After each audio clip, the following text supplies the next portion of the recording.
বলছেন দ্বীনের বাতি যত সামনে যাবে, দ্বীনের বাতি যত বেশি জ্বলবে, কাফেররা তত বেশি অপছন্দ করবে। এটাই নিয়ম, এটাই নিয়ম। কাফেরদের অন্তর জ্বলবে, কাফেরদের দেহমন জ্বলবে, ওরা চাইবে ইসলামের বাতিকে নিভিয়ে দিতে, কখনো সম্ভব নন। কেন? আল্লাহ এর পরের আয়াতে বলছেন হুয়াল্লাযী আরসালা রাসূলাহু বিল হুদা ওয়া দীনিল হক, তিনি সেই সত্তা যিনি তার রাসূলকে সত্যতার সাথে পাঠিয়েছেন, ওয়া দীনিল হক, সত্য দিন দিয়ে পাঠিয়েছেন। সুবহানাল্লাহ বলেন। আমাদের দিন কি দিন? সত্য দিন। আমাদের দিন সত্য দিন। ওয়া দীনিল হক, সত্য দিন দিয়ে আল্লাহ পাঠিয়েছেন। কেন? লিইয়ুযহিরাহু আলা দ্বীনি কুল্লিহি, সমস্ত মতবাদ, সমস্ত ইজম, সমস্ত আপনার ধর্ম, সমস্ত কিছুর উপর বিজয়ী থাকবে ইসলাম।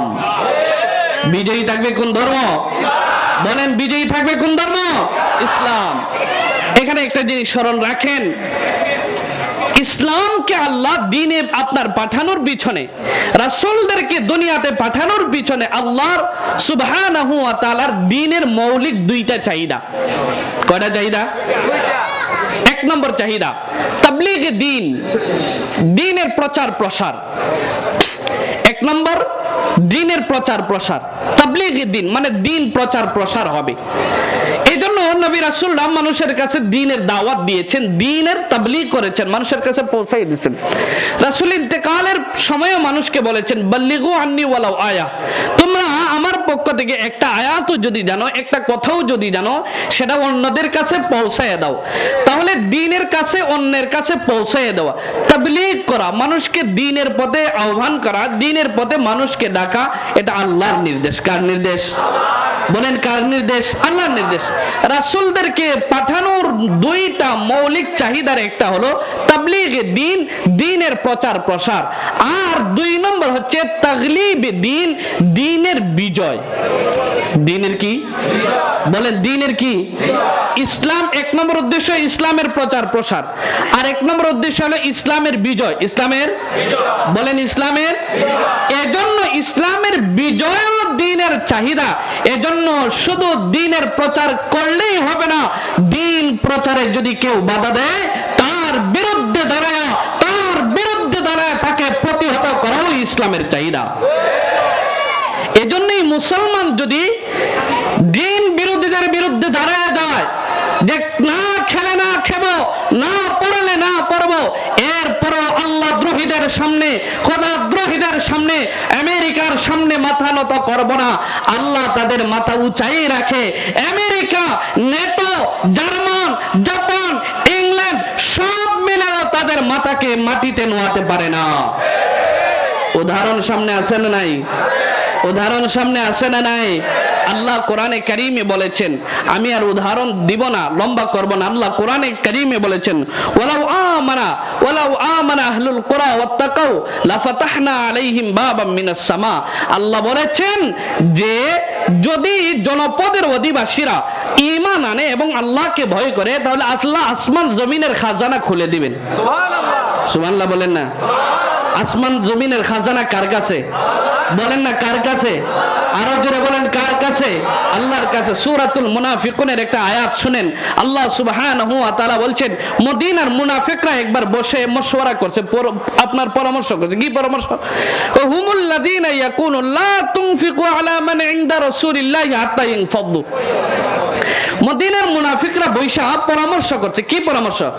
লা তুনফিকু, তোমরা খরচ করো না, তোমরা দান সদকা করো না, তোমরা দান করো না আলা মান ইনদা রাসূলিল্লাহি, যারা রাসূলের কাছে আছে, সাহাবীদেরকে তোমরা দান করো না। মানে সাহাবীদেরকে কিছুদিন হাত্তা ইয়ানফাদু, যতক্ষণ না এরা রাসূলের কাছ থেকে ফিরে আসে, মানে যারা ইসলাম গ্রহণ করছে এদেরকে তোমরা সহযোগিতা করো না যতক্ষণ না পর্যন্ত এরা ইসলাম থেকে ফিরে আসে। নাউজুবিল্লাহ বলবেন না। আল্লাহ মনে হয় ওদের কাছে খুব কাঙ্গাল। কথা বলেন, ওরা মুসলমানদের কি দিবে আর মুসলমানরা চলবে? কথা বলেন, এমন মুসলমানদেরকে দেখে কে দেয়? আল্লাহ বলছেন, আল্লাহ নিজে এদের উত্তরে বলছেন ওয়ালিল্লাহি খাযাইনুস সামাওয়াতি ওয়াল আরদ।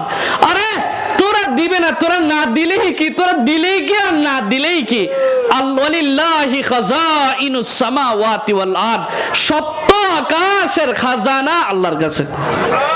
আরো জোরে বলেন, সপ্ত আকাশের খাজানা কার কাছে? ধনভাণ্ডার কার কাছে? সপ্ত আকাশের অর্থ মন্ত্রণালয়ের মূল চাবিকাঠি কার কাছে? বলেন না কার কাছে? ওয়াল আরদ, আর জমিনেরও খাজানা, জমিনেরও সবকিছু কার কাছে? শর্ত হলো আল্লাহ আসমানও খুলে দিবেন, জমিনের খাজানাও খুলে দিবেন। শর্ত হলো জনপদের অধিবাসীরা, ঈমানদাররা, এলাকার মানুষরা ঈমান আনতে হবে, ওয়াত্তাকাও, আল্লাহকে ভয় করতে হবে, তবেই আল্লাহ তাআলা আসমান জমিনের খাজানা খুলে দিবেন। এখন একটু উদাহরণ দিয়ে আপনাদেরকে বুঝায় দেই, একটু উদাহরণ দিয়ে আপনাদেরকে বুঝায় দেই। আফগানিস্তান এক নামে একটা রাষ্ট্র আছে না নাই? বলেন আছে না নাই? অত্যন্ত যুদ্ধ বিধ্বস্ত একটা দেশ, কথা ঠিক কিনা? এটা বললে আপনারা অনেকে মনে মনে আপনার খারাপ ভাববেন, আমারও অনেক কিছু বলবেন যে হুজুর মনে জঙ্গি হয়ে গেছে। নাউজুবিল্লাহ কর না।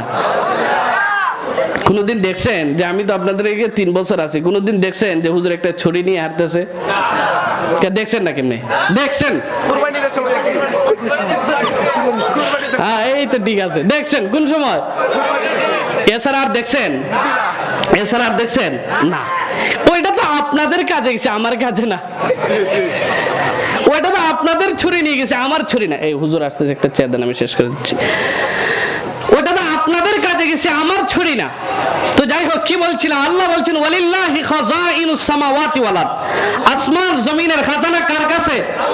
আরো জোরে বলেন না, কার কাছে? আসমান জমিনের খাজানা কার কাছে? কোন মুশরিক, কোন মুনাফিক যদি বলে মাদ্রাসায় দান করবে না, মসজিদে দান করবে না, মসজিদ মাদ্রাসা বন্ধ হয়ে যাবে। কথা বলেন না কেন? মসজিদ মাদ্রাসা বন্ধ হয়ে যাবে। মসজিদ কার ঘর? কার ঘর? মসজিদ কার জন্য? মাদ্রাসা কার জন্য? সুতরাং কেউ যদি মনে করে যে মসজিদ মাদ্রাসা বন্ধ হয়ে যাবে আমরা চাঁদা না নিলে, কখনোই সম্ভব। এই বাতি জ্বালিয়েছেন কে? সুতরাং ইউরিদুনা লিইউতফিউ নূরাল্লাহ, এরা চাইবে আল্লাহর দ্বীনের বাতি নিভাই দিতে, এরা চাইবে দ্বীনি মাহফিল বন্ধ করে দিতে, এরা চাইবে আলেমদেরকে জেলে ভরে রাখতে, কিন্তু জেলে ভরে রাখে আলেমদের কণ্ঠকে স্তব্ধ করে রাখা যাবে না। হক কথা বলে আসছে, ওরা কথা বলবি, কথা ঠিক কিনা? আমাদের উচিত আমরা দ্বীনের পথে চলবো। কিসের পথে? সব ধরনের গুনাহকে ছেড়ে দেব, সব ধরনের গুনাহকে ছেড়ে দেব, সব ধরনের গুনাহকে। আসমান জমিনের খাজানা খুলে দিবেন কে? খুলে দিবেন কে? আল্লাহর কাছে কোনো কিছুর কমতি আছে? আল্লাহর কাছে সব কিছু আছে। আল্লাহ তাআলা আসমান জমিনের খাজানা আমাদের জন্য খুলে দিবেন। আমরা তো পুরো দেশ আর নিয়ন্ত্রণ করতে পারবো না, কমপক্ষে এই কলমেশ্বর এরিয়ার আমরা যারা আছি, আমরা সবাই শপথ করতে পারি না যে আমাদের এখানে, আমাদের এরিয়াতে ইনশাআল্লাহ আর কোন অনিসলামিক কাজ হবে না। ইনশাআল্লাহ রাজি আছেন? সবাই হাত তুলে রাজি আছেন? বলেন, আমাদের কলমেশ্বর এরিয়াতে আর কোন অনিসলামিক কাজ হবে? সবাই চেষ্টা করবে ইনশাআল্লাহ। আমাদের এই এরিয়াতে মাদক চলবে, সুদ চলবে, ঘুষ চলবে, মারামারি চলবে, কাটাকাটি চলবে, নামাজ চলবে, চলবে, নামাজ চলবে, সবাই ইনশাআল্লাহ। আল্লাহ তাআলা আমাদের সবাইকে কবুল করুন, সেগুলো বলে আমিন।